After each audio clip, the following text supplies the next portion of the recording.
You know, there's been a lot of disappointments in my life.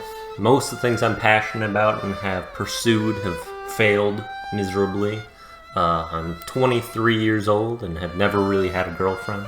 And the careers that I've had, even ones that on paper seem like they should be amazing, have all been pretty disappointing. But the disappointment that I'm going to be talking about today is not even close to the level of those, but it still bothers me, so we're going to talk about it. What we're going to be talking about is the @ symbol.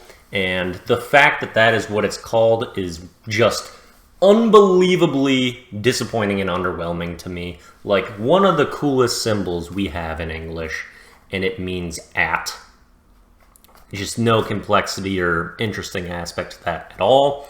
And it is just a big downer for me that that's all it is. And it's basically just for like email addresses or social media handles. And that's basically it.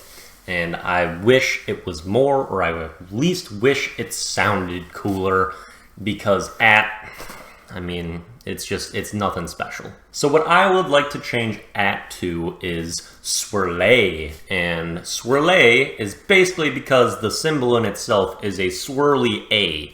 That's really it, but I think it sounds kind of cool, and I enjoy swirlay. And also, I kind of want to get at the people that say, don't @ me with this word change. Because you're kind of trying to be firm and tough and badass when you say, don't @ me. And I am not a fan of that saying. I will go into why.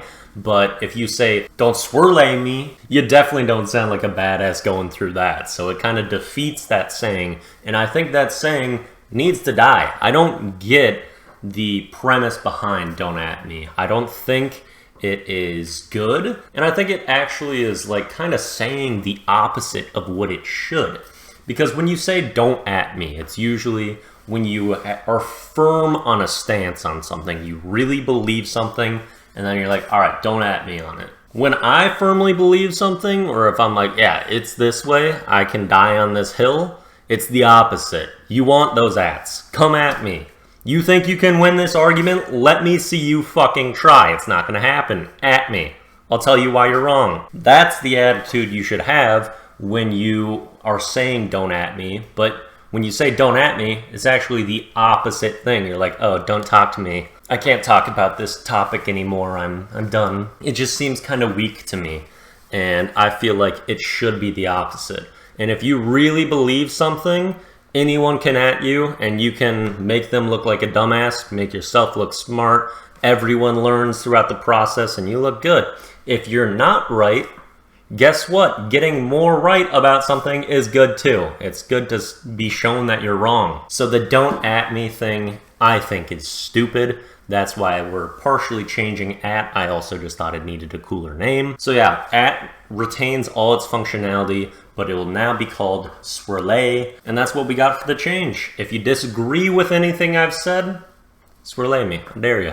Comment of the day comes from Gavin, a little bit of a disappointing one, as he came to the defense of hair cleanse a little bit. He said, tough vid, almond joys are great. I get how hair cleanse can be weird in their texture, but when added to foods like almond joys, they ain't that bad. And Gavin, I'm just going to have to disagree with you on this one. I just think hair cleanse, just about regardless of how many good things they have around them, they have a potent enough effect on me that they kind of ruin whatever they touch. And I think saying about a food item that you have to add a ton of good things to it just so that it can be not that bad, that food item probably just isn't very good. So I'll let you have your opinion on hair cleanse, but I ain't with you. Anyway, for the score for this comment, we will give you a 39 out of 59. Now for the song of the day. Song of the day is Suicidal Thoughts in the Back of the Cadillac by Puya. Kind of wanted to go with a Puya song since I am in Florida and he is from Florida. I'll be here for the next month. I'm sure you noticed the change of scenery, and also the audio quality is a little off in this room. There's just kind of a lot of feedback, but only being here for a month, I don't know if I can really put in too much to fix it, but we'll see.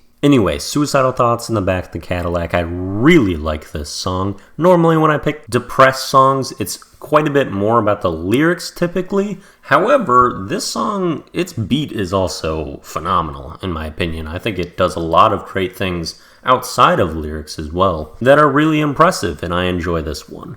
Then we have That's Nasty by Cleveland Brown and Stewie for the video of the day. I think the YouTuber that actually makes this is Azers, and it's like a rap song using those characters' voices, and it was pretty cool. I found it while looking for some memes for my Apex video that I put up yesterday. But yeah, that's gonna do it for the Daily Do. Peace out.